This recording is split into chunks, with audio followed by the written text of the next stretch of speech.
Hello, I'm Al Bowden, president of Sencore Electronics. In this tape, we're going to introduce you to our VG91 and TVA92, our universal video generator and TV video analyzer. These brand new products are part of Sencore's Video Tech Choice System package. Now, we call this our Tech Choice package because they're designed and supported by servicers like yourself, people who know that test instruments are an essential part of any successful service center.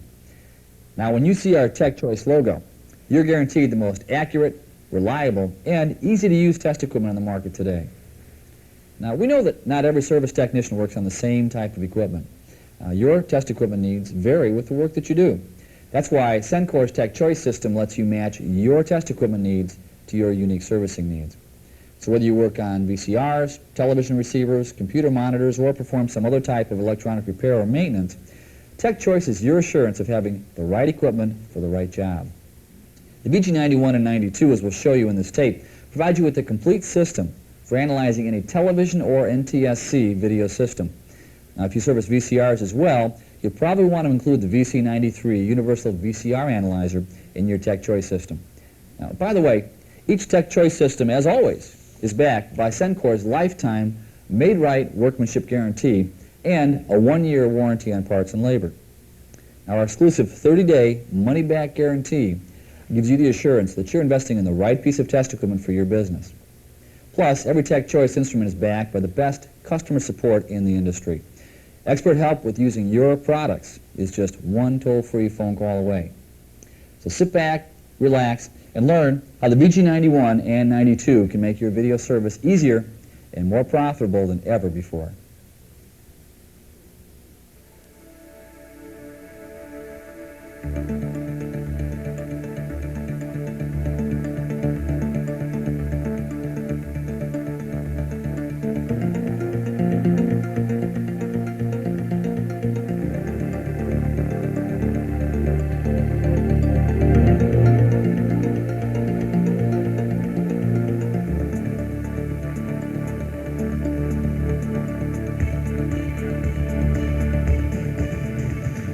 Of all electronic equipment, the television receiver is the best known, most common, and the most used household product.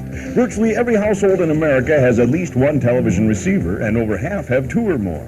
With over 250 million televisions in operation, television servicing represents the biggest potential bonanza in consumer electronics. Today's color television receivers include many technical advancements that were unheard of just a few years ago. Things like digital tuners, comb filters, switch mode power supplies, stereo sound, safety shutdown circuits, and large-scale integration provide the consumer with a better product than ever before.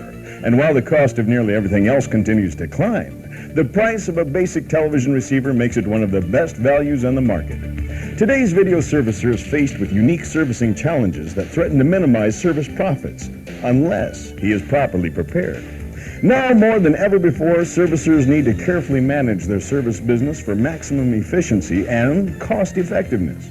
A vital key to successful servicing is having test equipment that allows you to isolate the problem quickly and precisely. In this tape, we'll show you how the VG91 Universal Video Generator and the TVA92 TV Video Analyzer team up to make a complete analyzing package for all of your television servicing needs. We'll walk you through 4 potential tough dog television service problems and show you step by step how to use the VG91 and the TVA92 to isolate the problem. But first, let's briefly review the VG91 and the TVA92 so that we have a better understanding of what each does. The VG91 Universal Video Generator is the foundation of our video service Tech Choice system. You can build on its capabilities to fit your needs, such as television or VCR service. It provides all of the RF, IF, and stereo audio signals that are needed to dynamically performance test and troubleshoot the stages before the video and sound detector. Additionally, it provides exclusive video patterns to completely analyze or align all video stages. You'll use the VG91 to isolate problems to the tuner, IF, and 4.5 megahertz audio IF blocks of a television receiver, as well as to supply the signals to the composite video and YC inputs, as we've shown here. The TVA92 TV Video Analyzer is specially designed to isolate defects in the stages that are unique to television receivers. It provides special tests to dynamically track down problems in the complex horizontal output stage and to diagnose the condition of the flyback and yoke. The TVA92 also provides the necessary signals to isolate problems in the remainder of the sync, video, and audio stages, as you see here. Because television receivers contain RF and IF stages, you'll need to use the VG91 along with the TVA92.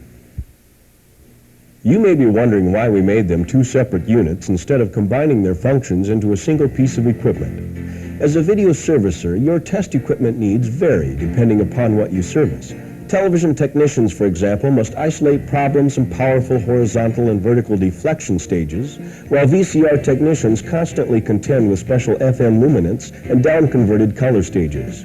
Yet both television receivers and VCRs contain RF tuners and IF stages that need attention. If you do VCR service, be sure to ask your phone sales engineer about the VC93 all-format VCR analyzer.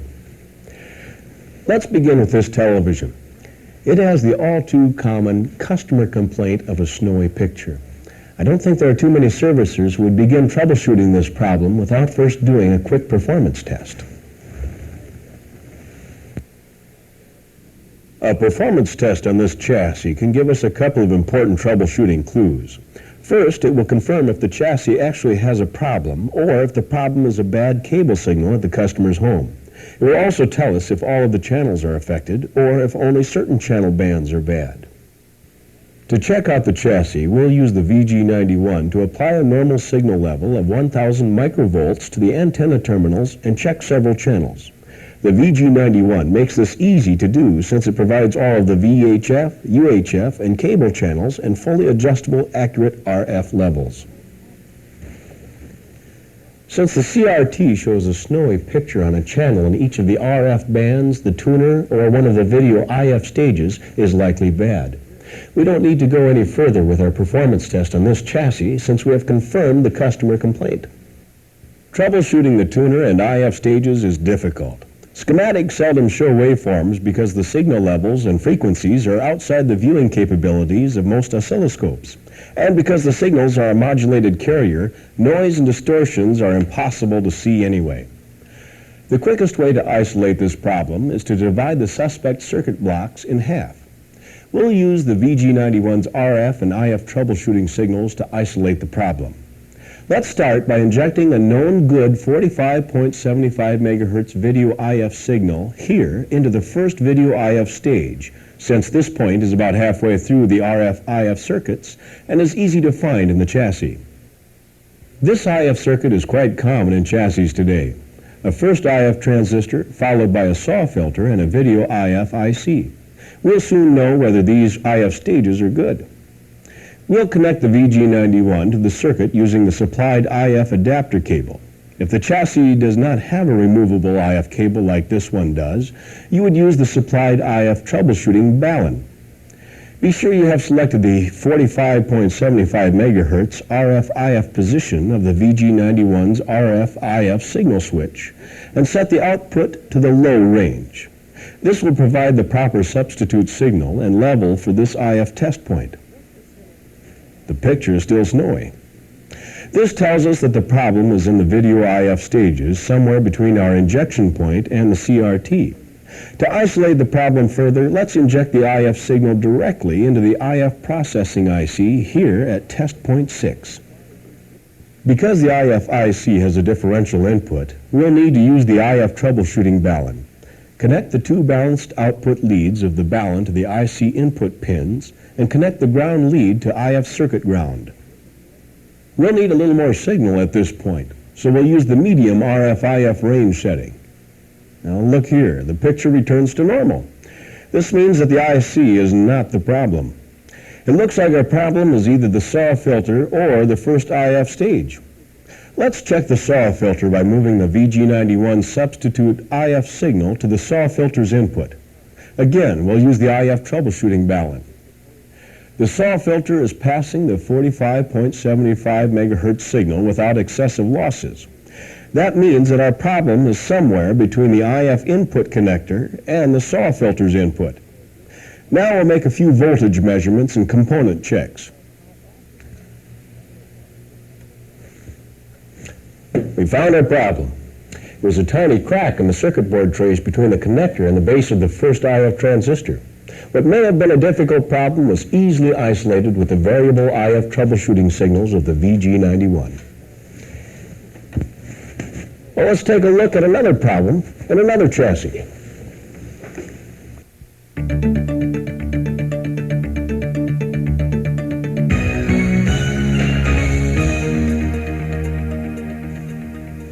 The owner of this television complained of a dark, washed-out picture. So let's do a quick check to confirm the symptom.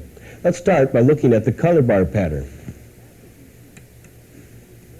The color bar's pattern looks close to normal. But let's take a closer look at the chassis performance using the VG91's exclusive multi-burst bar sweep pattern. The multi-burst bar sweep pattern clearly shows a problem. The picture is dark even when the brightness control is set to maximum, and the test frequency bars are unclear. This indicates a video gain or frequency response problem. The problem could be caused by the CRT itself, the AFT circuits, the IF stages, or by the video or luminance circuits. If this TV was in your shop, would you give the customer a high enough estimate to cover a potential CRT replacement? Would you order the Luma Chroma IC, the IF processor IC, and any other likely suspect parts to avoid spending excess troubleshooting time? Or would you hesitantly begin troubleshooting, hoping that you can easily find and repair the problem and still make a small profit? To make this repair profitable, you need to find the problem stage quickly, replace only the bad parts, and be confident that the chassis will work properly when you install the replacement parts. We'll use the TVA92's audio and video substitute drive signals to troubleshoot this potentially difficult video problem. Let's begin our troubleshooting by injecting a known good video signal here at the output of the video detector. This is a good starting point because it quickly separates the luminance stages from the IF stages. The schematic shows that the base of transistor Q201 is the circuit point that we are looking for. It also shows that the signal level at the base is approximately 2.1 volt peak to peak. We want to closely match this level with our substitute signal since this amplitude determines the CRT brightness. Always supply a signal to the RF input of a television chassis when you are injecting a substitute signal into any stage after the video detector. This keeps all of the circuits synchronized so that you can see the results of your injection on the CRT. We'll use the TVA92's video drive signal and connect the drive leads to the base of the transistor and to the circuit ground, as shown here. Now I'll increase the drive level control until the drive level monitor shows the approximate 2 volts peak to peak of substitute signal needed to match the normal circuit level. No improvement. The multi-burst bar sweep pattern looks the same as it does without the substitute signal. This means that the problem is somewhere between the video buffer and the CRT. Let's divide the remaining circuits in half by injecting at the input to the first Luma amp.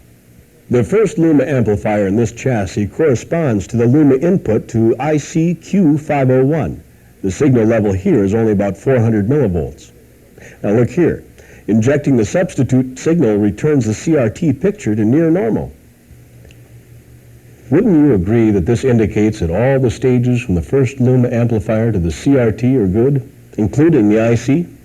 We found a problem here, capacitor C201. It had nearly 4 times the normal amount of ESR. We could have mistakenly diagnosed this video problem as anything from a bad CRT to an IF problem, or needlessly replaced the luminance IC. We could have lost money on this chassis. But by using simple, effective, functional analyzing, we were able to quickly and accurately isolate the defective stage.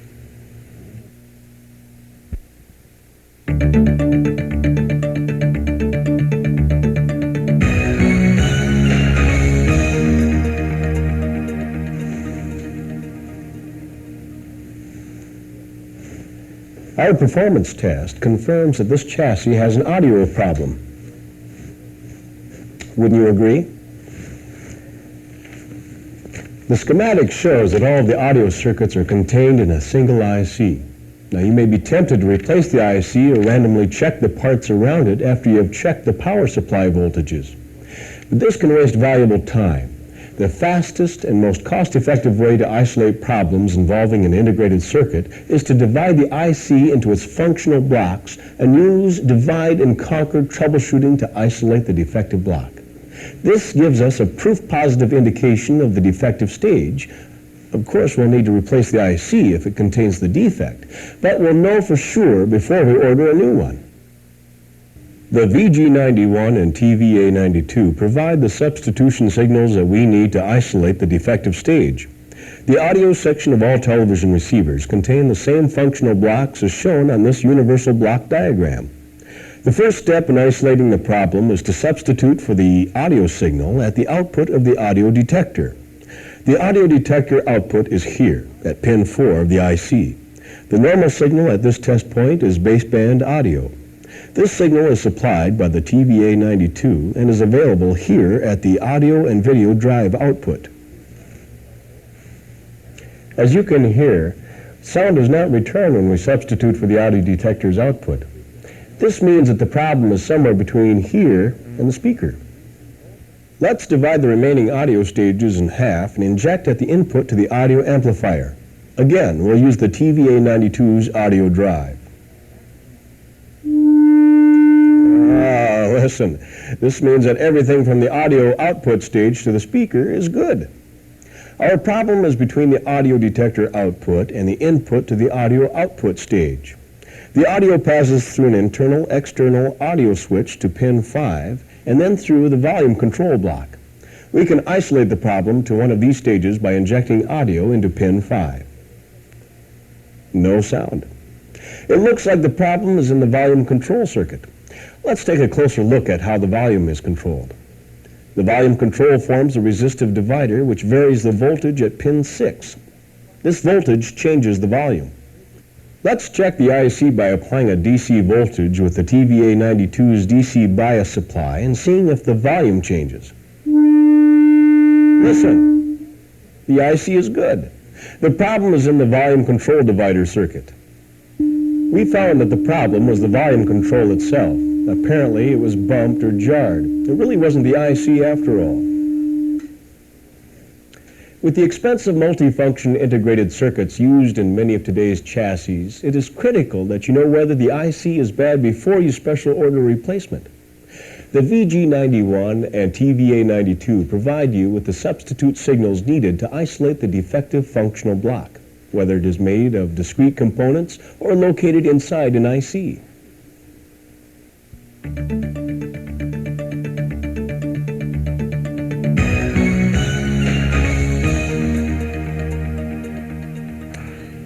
We've saved the best for last. This television receiver is completely dead. If you're like many television technicians, you really enjoy servicing dead chassis, especially ones that may have a likely defect in the horizontal output stage. We've already checked this chassis for obvious things like open fuses or burned parts and found nothing. One important clue is that the AC line current increases when we press the on switch. Since this chassis uses a switch mode power supply, the current increase likely means that the switch mode supply is being told to start by the microprocessor. This simplified block diagram shows how the switch mode power supply interconnects with the horizontal output section. As you can see, the safety circuits from the horizontal output stage feed back to the switch mode supply. Therefore, a problem in either the horizontal output section or the switch mode supply will cause a dead set symptom. Let's start by quickly checking the B+ output voltage from both the linear DC power supply and the switch mode power supply. We'll use the TVA92's built-in external DC meter to check these measurements. Here's the output from the linear supply that powers the switch mode supply. It's good.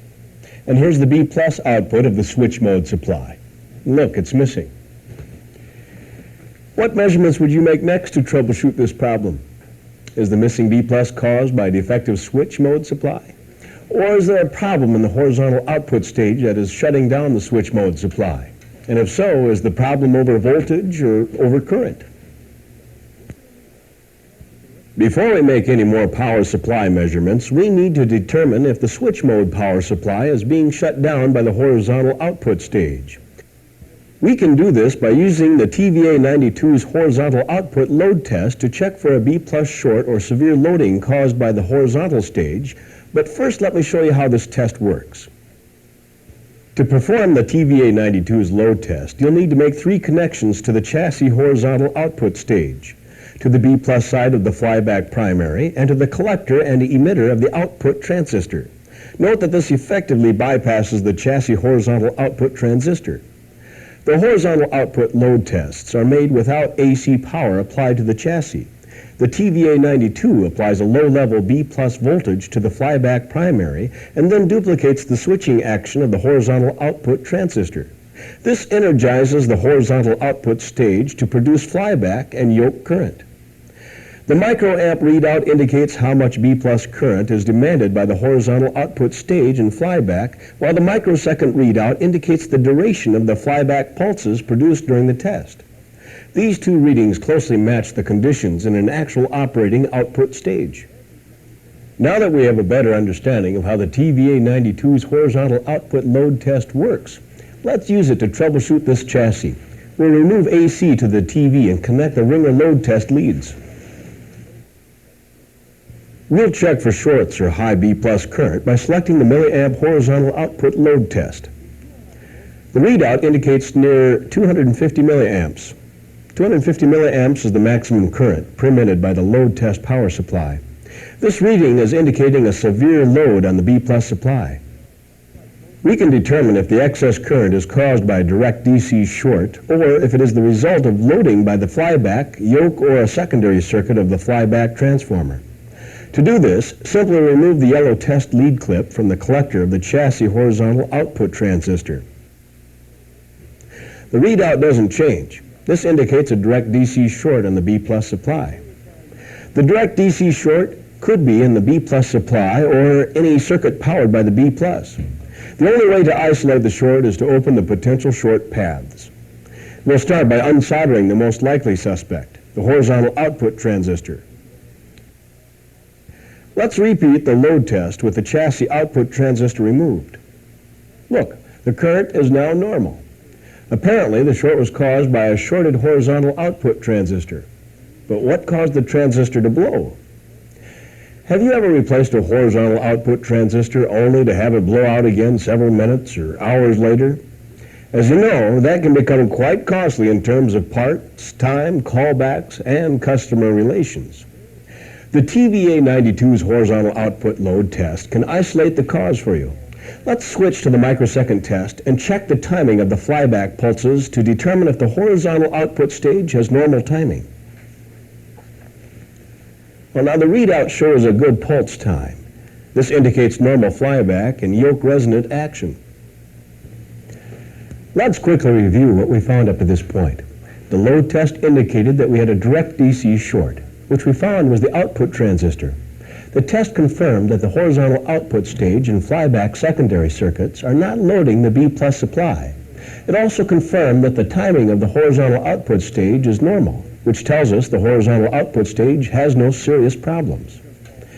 Before we replace the horizontal output transistor, let's use the TVA92's dynamic horizontal output test to further analyze the chassis. The dynamic horizontal output test analyzed the chassis B+ power supply and the horizontal and high voltage circuits with full AC power applied. Connect the dynamic test leads to the emitter, base, and collector test points in the circuit. You could perform this test with the chassis horizontal output transistor in circuit, but since the transistor in this chassis is shorted, it must be removed. We'll start with the horizontal output device, sub and drive control turned off for our initial dynamic checks. Let's apply power to the chassis and see if the B+ has returned. This DC reading tells us that the B+ supply is working and providing power to the horizontal output stage. It looks like the switch mode supply is working. Now, do you know why both the peak-to-peak and pulse time readouts display 0? It's because we have removed the horizontal output transistor, which is preventing any flyback pulses from being produced. Next, let's check the input drive. Now look here, this is not good. The input drive setting checks the drive signal that is at the base of the horizontal output transistor. Our off indication means that there is no drive signal present. Either the oscillator or driver are defective, or their supply voltage is missing. The schematic shows that the horizontal oscillator and driver stages are powered from the switch mode power supply. Since we now have B+, we know that the switch mode supply is running. Therefore, there must be a problem in one of these two stages. Before we investigate this problem any further, let's take a few moments and make absolutely sure that there is not an additional problem in the chassis. We can use the TVA92 to substitute for the chassis horizontal output transistor to determine if any hidden problems exist in the high voltage section or in any other major section of the chassis. All we need to do is turn on the horizontal output device sub and drive control and increase its setting while we monitor the digital display. The horizontal output device sub and drive provides a substitute for the chassis horizontal output transistor and allows you to restore the chassis to normal operation.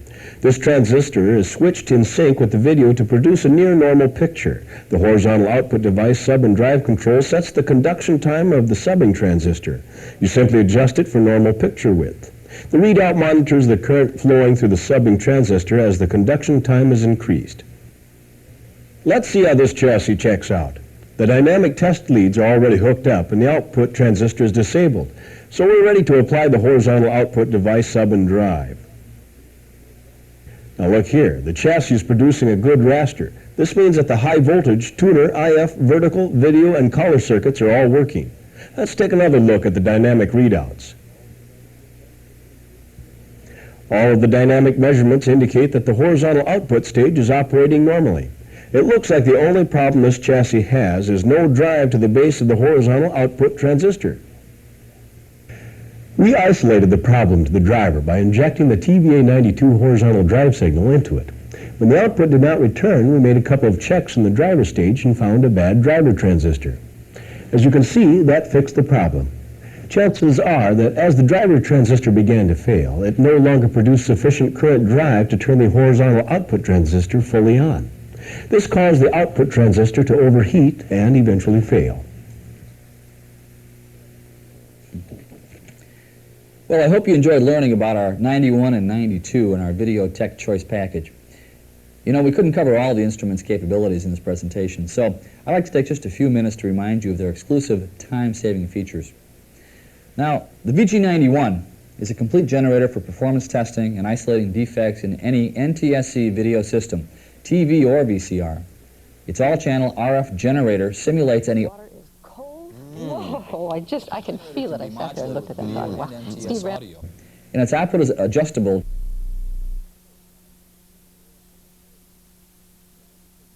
Video IF troubleshooting generator isolates problems to the tuner or IF stage. Patented signals allow quick and easy AFT alignment and IF trap setting. The VG91's exclusive dynamic video test signals allow you to completely analyze IF, luminance, and chroma circuits by simply viewing the CRT. Full stereo and audio test signals completely performance test and align all MTS stereo audio circuits. And standard YC, composite video, and audio line outputs provide quick connections and tests without time-wasting hookups. Now, the TVA92 TV video analyzer gives you everything you need to isolate defects in TV and NTSC video monitors. It lets you efficiently troubleshoot startup, shutdown problems, and test expensive components. And as you saw, its exclusive horizontal output tests allow you to quickly and effectively test and troubleshoot temperamental horizontal output stages. The TVA92's universal substitute signals dynamically isolate defective stages. You just inject a known good signal and watch the CRT for restored operation. An exclusive yoke drive and patented ringing test tell you proof positive if the yoke is good or bad before you replace it. The TVA92 rounds out your testing with a DC power supply and a DC and peak-to-peak meter. Together, the VG91 Universal Video Generator and our TVA92 Video Analyzer give you confident, efficient, and profitable TV servicing. But you know what? Don't just take our word for it. We recently received a letter from a TV service person in Colorado who wrote to tell us how the 91 and 92 have really improved his troubleshooting efficiency. It says here, I was impressed how fast the TVA92 helped me diagnose a horizontal problem. Normally, horizontal problems are my worst enemy, but not this set. The The TVA92's horizontal output tests are a lifesaver. The amazing part was it only took 9 minutes to repair the set. I'm convinced that no shop can afford to be without these Sencore units. Pretty strong words?